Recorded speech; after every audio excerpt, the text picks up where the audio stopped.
മുഖ്യമന്ത്രിയുടെ മകൾ ടി വീണയ്ക്കെതിരായി ഉയർന്ന നിരവധി വ്യാജ ആരോപണങ്ങൾ നമുക്കറിയാമല്ലോ.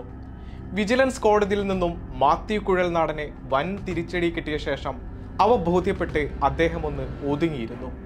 എന്നാൽ ഇപ്പോൾ ടി വീണയുടെ എക്സാലോജിക് കമ്പനിക്കെതിരെ വീണ്ടും വ്യാജ ആരോപണവുമായി എത്തിയിരിക്കുകയാണ് BJP നേതാവും PC ജോർജിന്റെ മകനുമായ ഷോൺ ജോർജ്.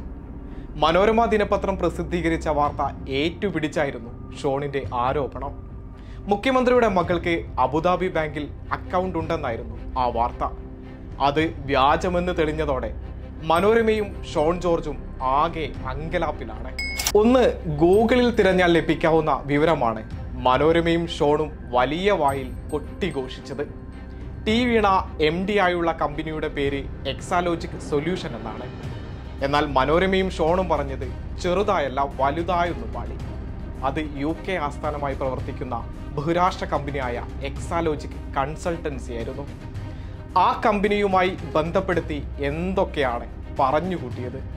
മുഖ്യമന്ത്രിയുടെ മകൾക്ക് അബുദാബി ബാങ്കിൽ അക്കൗണ്ട് ഉണ്ട്, അതും പോരാഞ്ഞിട്ട് SNC ലാവലിനെ ഇതിലേക്ക് എടുത്തിടുകയും ചെയ്തു. ഈ കമ്പനി എക്സാലോജിക്കിന്റെ വിദേശത്തെ അക്കൗണ്ടിലേക്ക് പണം നൽകിയെന്നാണ് കൂട്ടിക്കലർത്തി പറഞ്ഞ ആ പെരുന്നുണ. ആരോപണങ്ങളിൽ ഒരു വ്യക്തതയും വരുത്താൻ മനോരമയ്ക്കും ഷോൺ ജോർജിനും കഴിയുന്നില്ലെങ്കിൽ പോലും ആധികാരികത എന്ന പ്രതീതി സൃഷ്ടിച്ചാണ് വാർത്തയും ആരോപണവും വന്നത്. വെറും പുകമറ സൃഷ്ടിക്കുകയാണ് അവയെന്ന് മലയാളികൾക്ക് ആകെ വ്യക്തമായിട്ടുണ്ട് താനും. ഇതിനെല്ലാം പുറമെയാണ് BJP നേതാവായ ഷോൺ ജോർജ് പറഞ്ഞത് ഏറ്റുപാടാൻ നമ്മുടെ പ്രതിപക്ഷ നേതാവ് കച്ച കെട്ടിയിറങ്ങിയത്.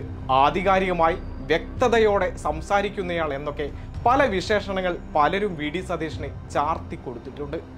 എന്നാൽ എക്സാലോജിക് സൊല്യൂഷൻസ് എന്ന കമ്പനി ആരുടേതാണെന്നും എക്സാലോജിക് കൺസൾട്ടിംഗ് എന്ന കമ്പനി ഏതെന്ന് നോക്കാൻ ഈ പറഞ്ഞ വിശേഷണമുള്ള അദ്ദേഹവും തയ്യാറായില്ല.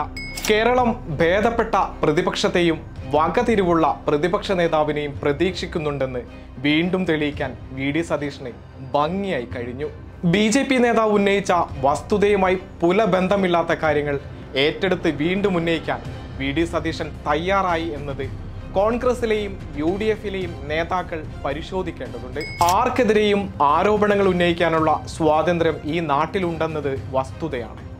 എന്നാൽ ആ ആരോപണം ശരിവയ്ക്കുന്ന തരത്തിൽ തെളിവ് നിരത്തേണ്ടത് ഇവ ഉന്നയിക്കുന്നവരുടെ ഉത്തരവാദിത്വമാണ്.